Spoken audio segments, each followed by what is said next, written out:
I mean, sorry, I'm all over the place with the answer to this because it has been all over the place for me. I always think like, well, I'm doing it for her as well. Like, I have to earn money and we have to, like, this is my job. Hello, Sammi. Hello. Welcome to Sunday Social. So the Sunday Social, for those of you that don't know, is a podcast I do hopefully once a month. It's kind of like a visual podcast where I talk to people whose careers I think are really cool and kind of talk to them about how they got there and their thoughts on what's happening at the moment. So Thanks for having me. Thanks for being on it. This is maybe my most exciting one because I've watched you.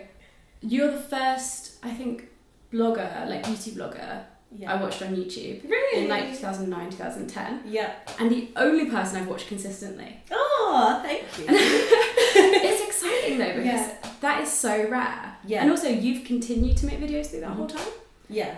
So, I've done my best to. Yeah, like obviously there have been little breaks, but I've always thought that was really amazing because other people had like dropped off and like or continued a bit, but you've got it. You kept going. So, if you wouldn't mind, could you introduce kind of yourself? Because often on podcasts, people get other people to introduce them or the host, and I don't know what you're working on. I don't know what you consider yourself as. Oh God. So shall I say to the camera? Go for it. So I always find it really hard to have a proper name for what I do, but I guess it's like online content creator now, especially at the moment because I feel like everyone used to be called or referred to as influencers, and now there's a thing like, no, it's not that. God, yeah. But yeah, I started in 2009, blogging actually. And then a few months after, I think I started YouTube. Yeah, I feel like I was watching you from about 2009 to 2010. Yeah. That would have been... It's been so long. And yeah, I started doing beauty, like much more beauty focused. Love your top, by the way. Thank you. I'm sweating on out. So.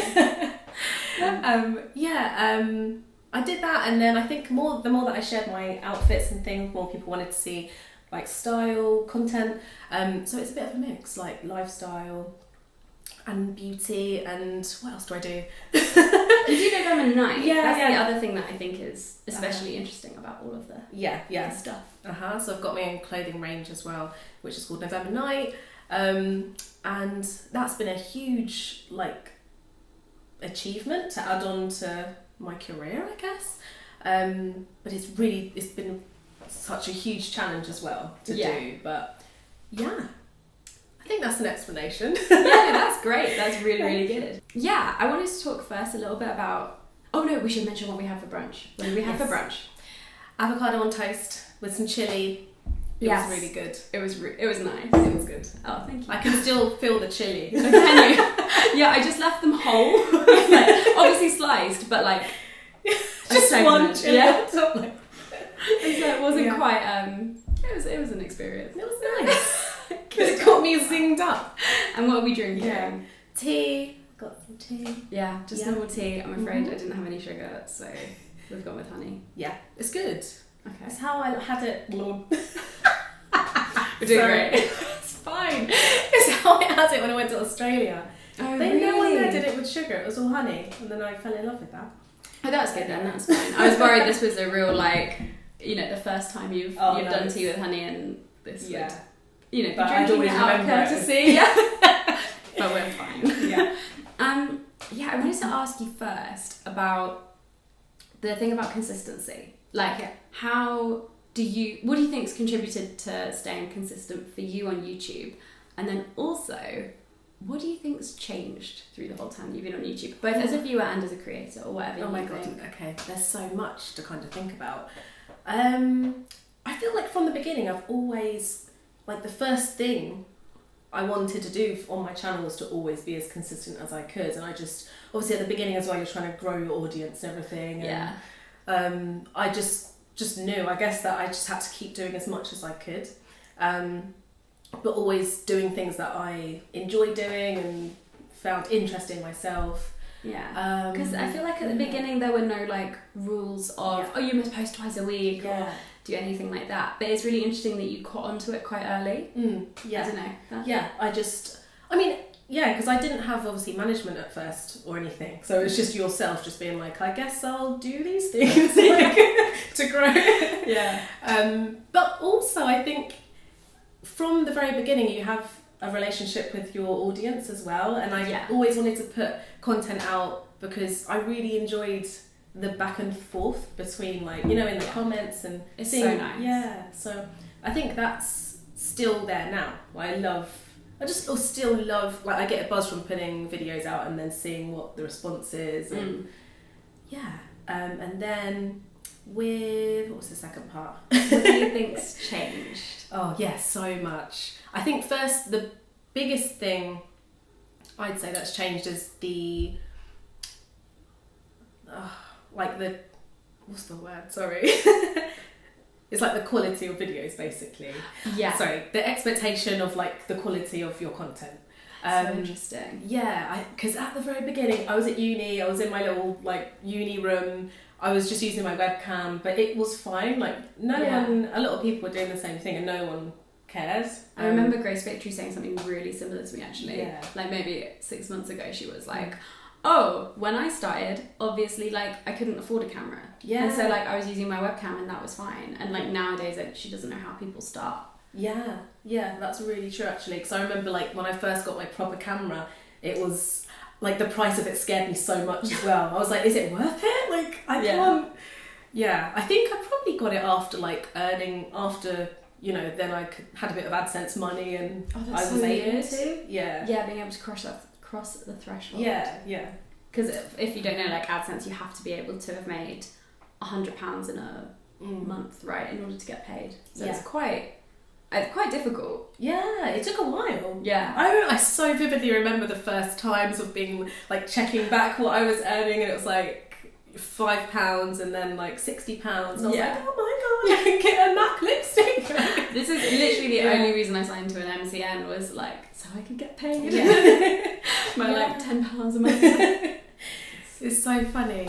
So I think there is kind of a big expectation now for, I mean, I remember when HD quality came into play.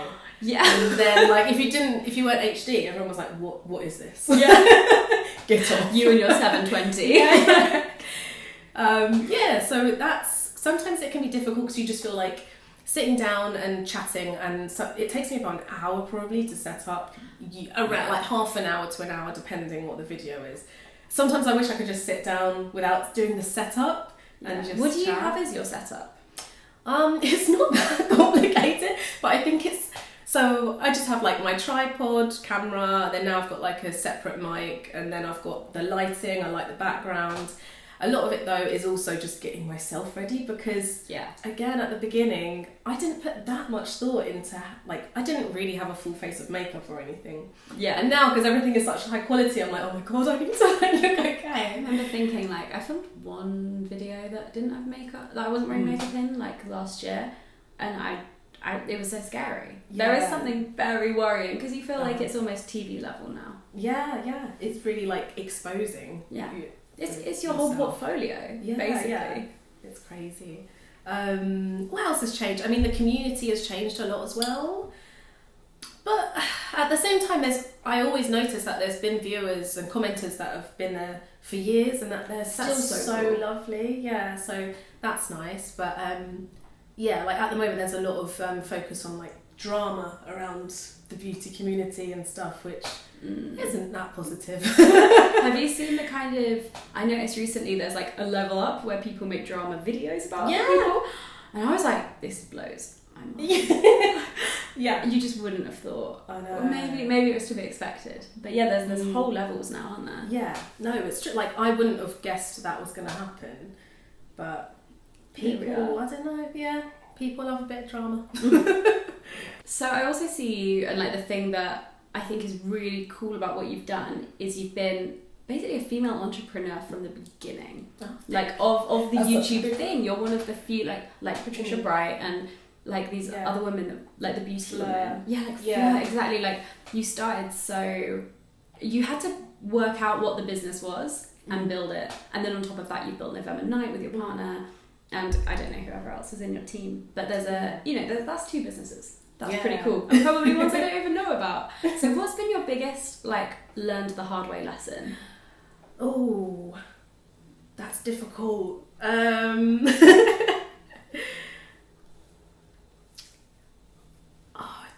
know like where to start with that one. To be honest, a lot of it kind of, when I look back at everything, all of like, you know, being on YouTube and my career and everything, it's really hard to pinpoint certain points where something big happened. A lot of it happened quite gradually, and then it ended up to be the right thing, and I guess I've like made the right choices and things over the years. A big thing was like being with the right management company. They're really good, like really supportive, and have definitely like helped me in the YouTube way. You're with Gleam, right? Yeah, Gleam. Cool. So many people with them at the moment. They're lovely. They're a really nice group of people, like in the company. Sorry, I've forgotten some of the other bits of the question. Just wants to learn that, like, in terms of... Yeah, I think... Bits. Yeah, and you were like, not doing that again. Or kind of gone, okay. I mean, to be honest, a lot of it, not tons of... how do I word it? No worries. On like YouTube, social media and everything, there probably hasn't been many things that I've had a really difficult time with.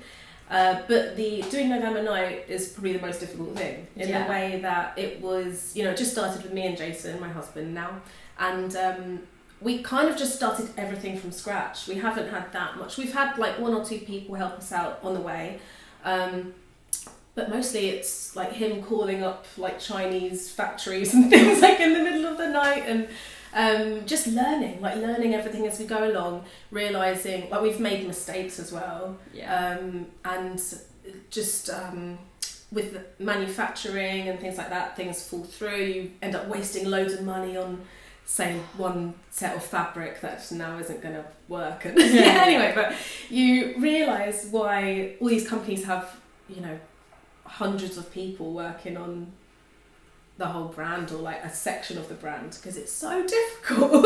You guys released like, I remember your first release was like 5 items or something. Unbelievable. I remember thinking, my god, like even with me, I'm developing merch now, I'm having 3 and one of them's a mug. Like, you know, it's the proper basics of, and this is with people who are sourcing stuff and they know exactly how to do it, and they can find all the things and do the pricing and do the packaging, distribution, everything. And I'm sitting there like, wow, 2 items, 5 must be stressful. Oh my god, yeah. It's like, it was also really fun and exciting to do once you've kind of got through the hard bit. But yeah, I mean, we found it... So I think the challenge there was, especially with me, I've been really stubborn with like bringing people on to help with it, because I'm like, no, I don't know why, but I'm like, with YouTube as well, I'm like, no, I'm going to do all of it. I'm going to do like the filming, I'm doing the editing, like no one else is having a say. That's so interesting. Yeah. I think in the beauty and fashion community on YouTube, it's almost become a part of the routine once you hit a certain number of subscribers, is, I bring on someone to help me film and edit. So it's really cool that you keep it really close. Yeah, but I think it's a bad trait overall, because like I listen to a lot of podcasts as well, and kind of, you know, like self-help things, and I think a main way to grow yourself or your company and business is to bring the right people on and to work with people actually. So I think I need to start start doing that more. Maybe so that's 2018. The 2018 business resolution. Bring on someone. So I think a difficult thing was trying to do everything, and it's like I'm only one person, so it's like with NNK. So hopefully we can build a bit of a team with that, and that was a bit of a learning the hard way thing, because like this year we're having to postpone it a bit until like next year. But it makes sense, like especially as I don't think people all the time realise, but like once you're running YouTube as a business, YouTube is a full-time job, as a one-person full-time job, and sometimes 2 or 3 people full-time job. And so to run to be co-run a brand on top of that, you're doing 1.5 to 2 jobs. All in one. I mean, also it's such a new thing to do as well. I feel like completely. You don't really see people, or I haven't seen anyone really that's doing like all of their YouTube and then also running a from scratch like cut and sew business. I think Jen M Does yes, it? Eggy. Yeah. Which, oh my god, she's amazing. Like, she's so nice. I met her this summer for the first time and was like, I just want to be your friend. I'm not going to be your friend. I just want to be your friend. Yeah, she's done it as well. But it feels like that one is a team, and she's kind of been the brain behind it and been designing, but that's more the creative role as opposed to the business role. I could be making massive assumptions, if anyone knows. I'm sorry, Jen. No, but that's probably the best way to do it, because I think also with a whole other, like, you know, being on YouTube, you kind of or being a YouTuber, you know that you like doing all of those aspects of it usually, or at least for a while, and then but starting another business, it takes a while for you to realise the bits of it that you do enjoy and you don't. When at first I was like, I'm going to do all of it, and now I'm like, no, I'll just design. And do you know which bits you're not now keen on? Is there one or two things where you've just been, you've done it once and you've gone, not again? Yeah, I think anything that's to do with the more businessy, like mathematical, I mean, I've never been good at that stuff. And the fashion buying part of it, the thing that is about sourcing the fabrics and all of that jazz, and it sounds fun. I used to think fashion buying would be a fun job. Yeah. Really? I'm alright. Yeah. But yeah, Jason does more of that side. Oh, cool. So, but I love all the, I think I love the designing, anything visual to do with it. And I love all of the kind of the marketing side and the, you know, just getting it out there, doing shoots, stuff like that. That's really fun. Yeah, I can imagine all the stuff where you get to kind of come up with content plans and calendars and really work out how you're going to roll out a product must be like the satisfying. Yeah, it really is. Well, it's not really the end, is it? It's kind of the beginning of it in a way. Yeah, it's like the end of the beginning. Yeah, totally. Something else I really want to ask you about is what it's been like for you. Actually, let's start with, let's talk about kind of having your life open for commentary. Because I don't think I've had anyone on here yet that's also been a YouTuber, but also only recently have I started having to like work with the idea that like my life is literally up for commentary from anyone. Yeah. And like, how have you handled that over time, especially? But I think with beauty and fashion and lifestyle, again, as we were saying, like there's drama channels, there's places people go, and they also just post it straight at you. Yeah. Like it's unavoidable and very intense. Like how have you like handled commentary, and like how do you protect yourself and like look after yourself? Yeah. I think it's kind of gone in peaks and troughs. I feel like first few years of doing YouTube and everything, it's really easy to let it get you down. Yeah. And also it's difficult because there's not many people, I think for a lot of YouTubers in real life, that you can kind of talk to about it. I've definitely found that. Yeah. Other YouTubers are the people I go to. Yeah. And then when I meet with other YouTubers, where all we talk about is like, oh, how are you doing? We can bond over it. But I think then I went through a phase after doing it for a few years of just like, well, actually I still do it now. I try not to look at comments first thing in the morning or last thing at night, because if I see them in the morning, just, you know, sets my day off a bit more negative, and at night, yeah, same sort of thing. But yeah, I think, I mean, sorry, I'm all over the place with the answer to this because it has been all over the place for me. But I think after when I met Jason, and also around having a baby and everything, those were two big times where I was like, I don't know if I can deal with the, you know, just the commentary on my life, basically. Yeah. So I kind of took a step back in a few ways. More recently though, I went to hypnotherapy recently as well, which I really, found really good. And one of the main things that I took from it was like, it's not my responsibility what other people think about me or about my life. Like I have the responsibility of doing what I do, putting it out there, just being myself. But I can't control anything coming inwards, if that makes sense. So that's really nice because I don't know, I just like don't think as much about what's coming at me. Yeah. I'm just like, it's people's own thought processes and problems that are just being projected. Yeah, I realised that this summer someone told me that as well, and I just went, oh my god, this was exactly what I needed to hear. Yeah. But yeah, I think the idea that everyone's opinion of you is a commentary on themselves and not a commentary on you, and it's a commentary on everything they've experienced in their lives and all the things that have built up to now, is maybe the most helpful thing. Yeah. For dealing with persistent being critiqued a lot. Yeah. Which is, I think anyone gets that in the public eye. Yeah, as well. And it's difficult, I mean, as well, being a YouTuber, whereas, you know, a lot of famous people would have had prep for that, or have people around them who might help them with that, or they don't really get direct commentary. Yeah. Whereas with us, you're kind of thrown into it, and then you're like, you reach a point, I feel like there's an over the hill point, and you get there. Yeah.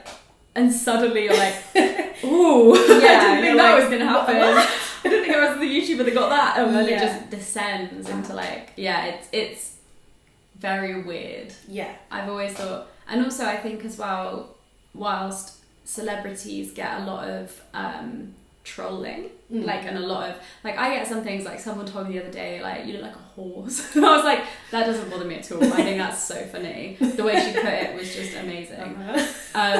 But when it's because people have invested in you personally and they're disappointed in you, but they maybe don't know quite how to portray that in a way that won't be hurtful. Those really bother me. And I think it's because people, as YouTubers, it's great that people invest in us, but it has the flip side of that is they're always going to be more disappointed in you, and they're going to be personally disappointed in you. It's not like if Millie Bobby Brown got caught taking drugs, people are going to be like lol, or oh stupid bitch, but they're not going to have that middle ground of you were my idol and I looked up to you for years and God, couldn't you be better, just this once, that level of really stuff. True.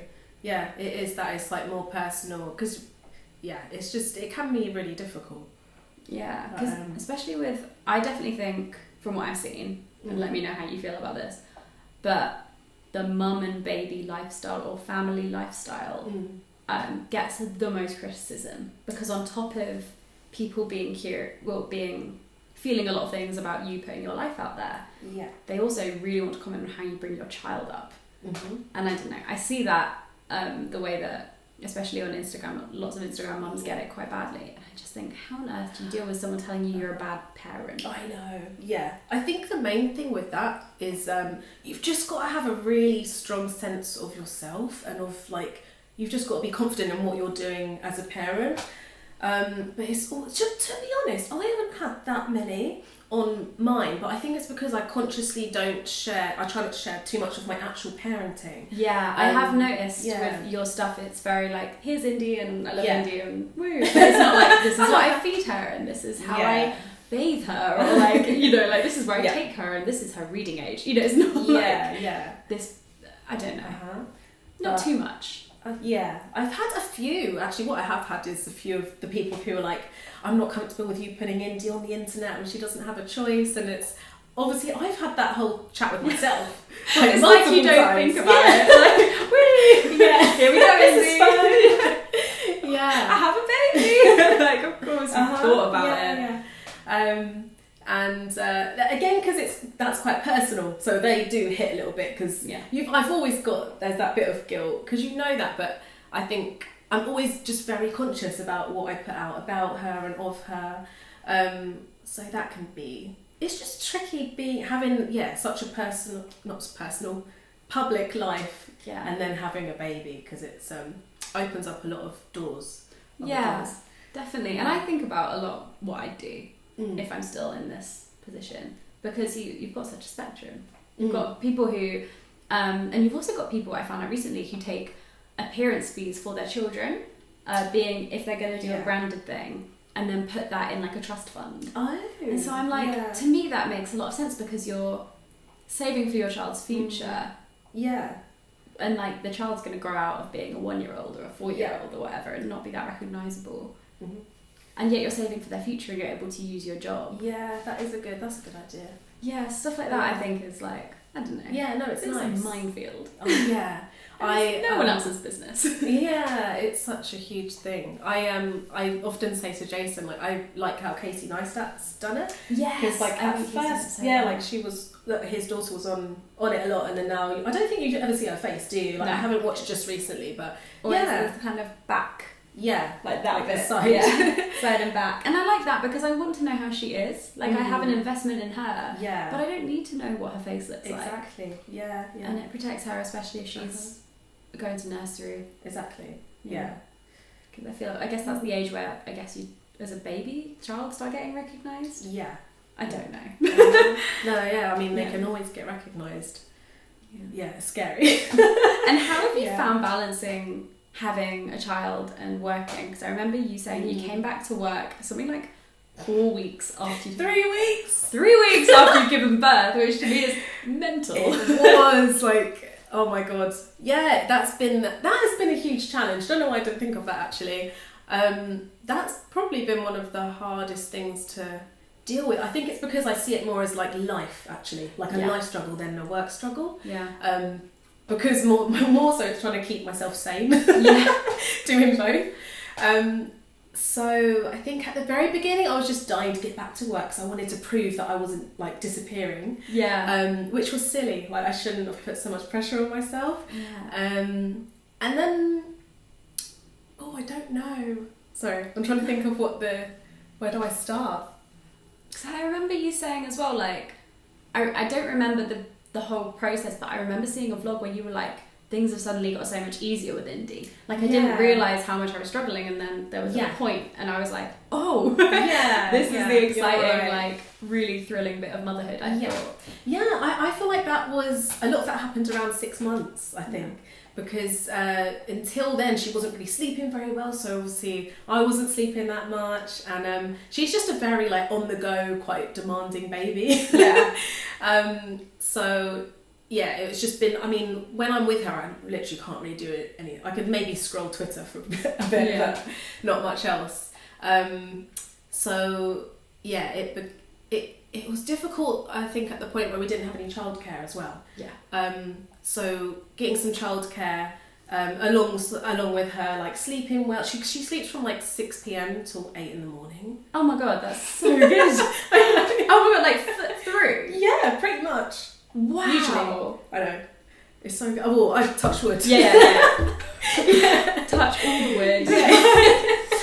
But no, that's amazing. Yeah, so that's been like, she's amazing, like sleep-wise.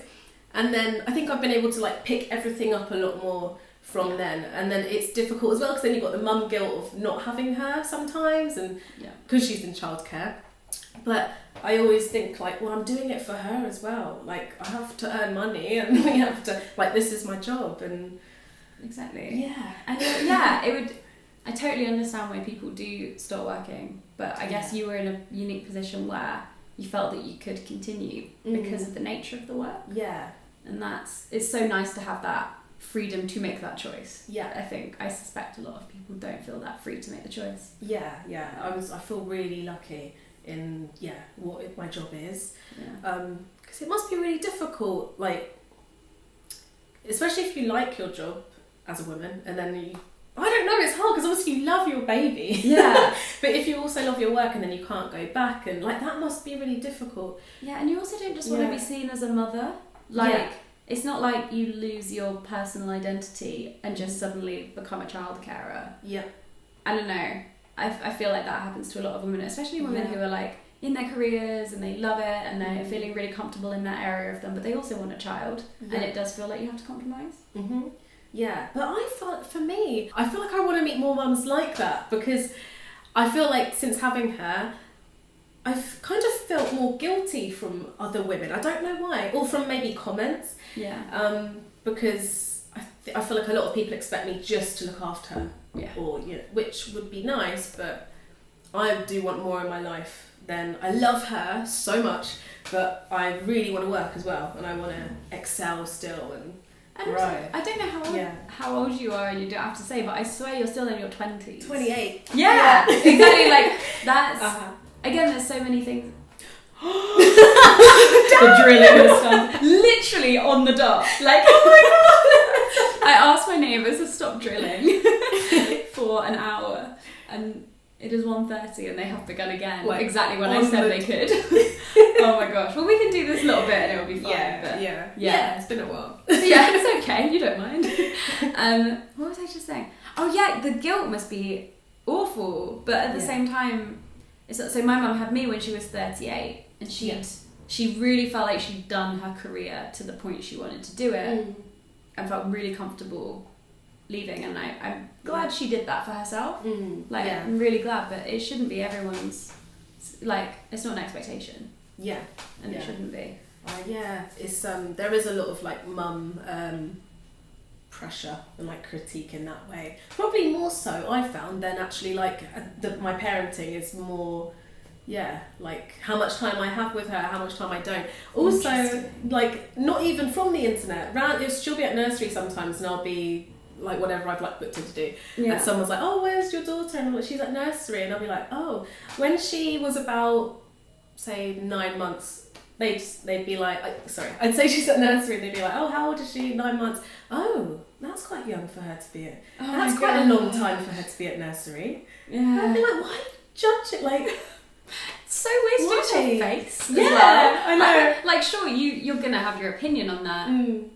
In the same way you will bottle fed, breastfed, in your own time, and you're not going to tell someone like, oh, that's a strange choice. I was always like really into breastfeeding. Consider that. Yeah. You know, it's really healthy. Oh my god, don't look at that as well.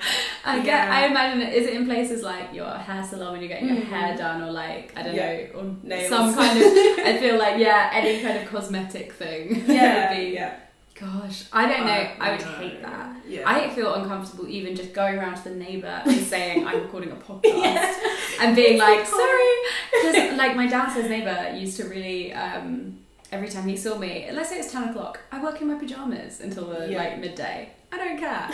I'd go down and get my post, and he'd come out of his flat and go, oh, Lucy, still in your pajamas? Just woken up, have you? Oh, for God's sake. Must be great only making one video a week and doing nothing the rest of the time. Literally all direct quotes. Really? Yeah. He told me it must be so great that I can make one video a week and then laze around the rest of the time. Really? No, like when I hear things like that, I'm like, no, they didn't say. You know, like that's how would you say that to someone? But at least I can go like, oh, in my brain I can rationalise it as like no one understands my job. Exactly. Yeah. Everyone understands babies. I can't imagine that experience of going like. Oh god, when someone makes a comment. Everyone's got their own opinion though, and a lot of them are from people who haven't had kids. Like, that's even worse. Really? Oh. Yeah. I know. It's just not anyone's business. Exactly. God. Bastards. Yeah. Oh dear. There was one as well, was like when I, just after I was really struggling because I couldn't breastfeed, and someone was like, I was really emotional as well. I literally only had her like 2 weeks ago, and someone was like, oh, you should really try breastfeeding, it's better for her. And I was like, you have no idea. Like, that's such a big thing of life, isn't it? It's like, just don't be a dick, because you don't know what someone's going through. And I think as well, if you know someone well enough to know that they're smart, like, or like well informed, like, maybe it's that thing. Don't offer advice that they probably have already taken. Like, I don't know. I see it a lot. I'm just like, of course I've considered this. Of course. Mums do it a lot as well, but I'm sure. But hey, things are alright now. Everything's balanced. Thank you so much for coming on this podcast. It's been a joy to have you. Thank you. I'll leave all of Sammy's socials in the links in the description. Is there anything happening that you'd like to? Sometimes people come on and they're like, oh, I'm doing this thing, I'd like to share it. I don't think there's anything at the moment. I'm just kind of gearing up for this year. But it's the funny thing as well about, because we make regular stuff, we'll be like, new videos on Saturdays. You know, we're making stuff videos all the time. So there's always something. Thank you so much for coming on. Thank you. I hope I did all right. You've done great. It's not a test. Some people feel really, really scared about it. And I'm like, there's nothing to be afraid of. The worst that's going to happen is I edit it. Exactly. And everything is fine. So thank you for watching. Thank you for listening. Thank you for being on. And I will see you next week with another video. Bye. Bye.